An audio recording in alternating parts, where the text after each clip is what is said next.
नमस्कार। बिहार विधानसभा 2025 का चुनाव आने वाला है और इस विधानसभा चुनाव में हर एक विधानसभा की चर्चा होना बेहद ही ज़रूरी है। तो आज जिस विधानसभा की मैं चर्चा करने जा रहा हूं वो बेहद ही खास है, चूँकि ये विधानसभा नेता प्रतिपक्ष तेजस्वी यादव का विधानसभा है और ये ठीक पटना के उस पार गंगा नदी के किनारे वैशाली जिले का राघोपुर विधानसभा है, जहां से 2020 में तेजस्वी प्रसाद यादव निर्वाचित होकर विधायक बने थे।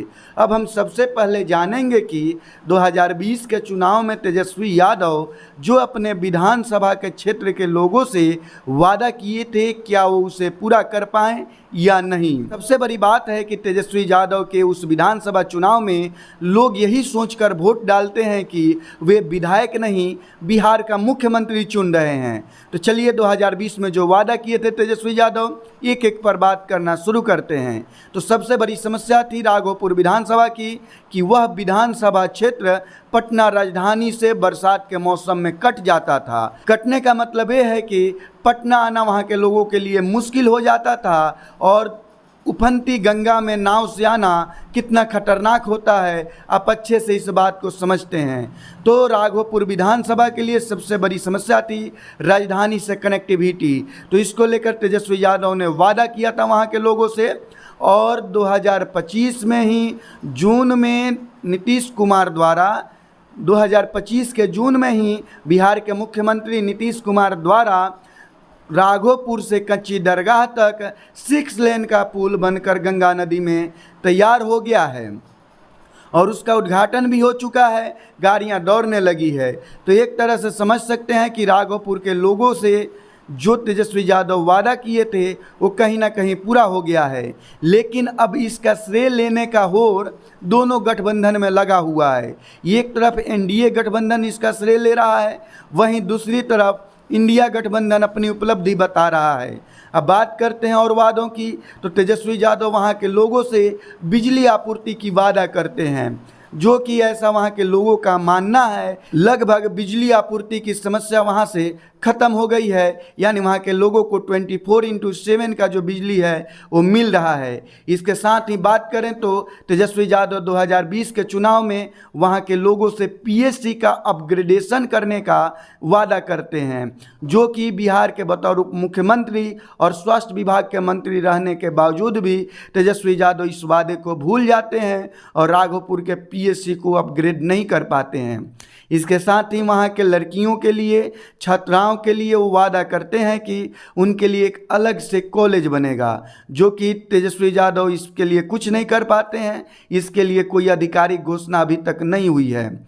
इसके साथ ही वहाँ पे महिलाओं के लिए सहयोग समिति और छोटे छोटे समूह बनाकर वहाँ के महिलाओं के लिए कार्य करने का वादा करते हैं, जो कि अभी स्टार्टिंग फेज में है।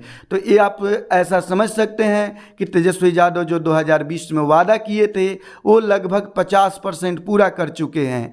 50% भी मैं इसलिए बोल रहा हूँ क्योंकि जो सबसे बड़ा समस्या था वहाँ पे पटना से कनेक्टिविटी का, जिसको तेजस्वी यादव के वादे के मुताबिक ही भले ही एनडीए सरकार द्वारा उद्घाटन हुआ है लेकिन वो पूरा हो चुका है। अब चलिए बात कर लेते हैं कि तेजस्वी यादव आखिर राघोपुर को ही क्यों चुनते हैं। तो सबसे बड़ी बात है कि राघोपुर विधानसभा क्षेत्र राजद के लिए सेफ जोन माना जाता है। सेफ जोन क्यों? क्योंकि वहाँ का वोटिंग परसेंटेज वह उस विधानसभा को राजद के लिए सेफ जोन बनाता है। वहाँ पे यादव समुदाय का जो वोट है 32 से 35% है, वहीं जो दलित हैं उनका वोट 18 से 22% है। ओबीसी की जो अन्य जातियाँ हैं जिसमें कोयरी, कुर्मी वगैरह आते हैं, उनकी जो वोटिंग परसेंटेज है वो लगभग 18% है। वहाँ के मुस्लिम आबादी का जो वोटिंग परसेंटेज है वो 3 से 5% है और राजपूत का जो वोटिंग परसेंटेज है लगभग 12% के करीब है। इन सब को मिलाकर ऐसा माना जाता है कि राजपूत समुदाय को अगर छोड़ भी दिया जाए तो वहाँ के निर्णायक वोटरों में बाकी जातियां हैं जो राजद के पक्ष में वोट करती है। इसीलिए राघोपुर विधानसभा को लालू यादव भी अपना विधानसभा क्षेत्र पूर्व में बना चुके हैं। इसीलिए तेजस्वी यादव सेफ जोन से राजद के टिकट पे 2025 में फिर से वहां से चुनाव लड़ेंगे, ऐसा वहां के लोगों का मानना है। वहां की मानसिकता चुनाव में यही होती है कि वो विधानसभा चुनाव में अपना विधायक नहीं, बिहार का मुख्यमंत्री चुनते हैं। तो आने वाले समय में वहाँ के लोगों का मन का हाल आप सबको मालूम चल जाएगा। लेकिन ऐसा उम्मीद है कि तेजस्वी यादव 2025 में फिर वहाँ से चुनाव लड़ेंगे। अब आगे देखते हैं कि आखिर वहाँ से कौन चुनाव जीतेगा। आपके मन में कोई और भी विचार आए, कोई कमेंट हो तो ज़रूर बताएं।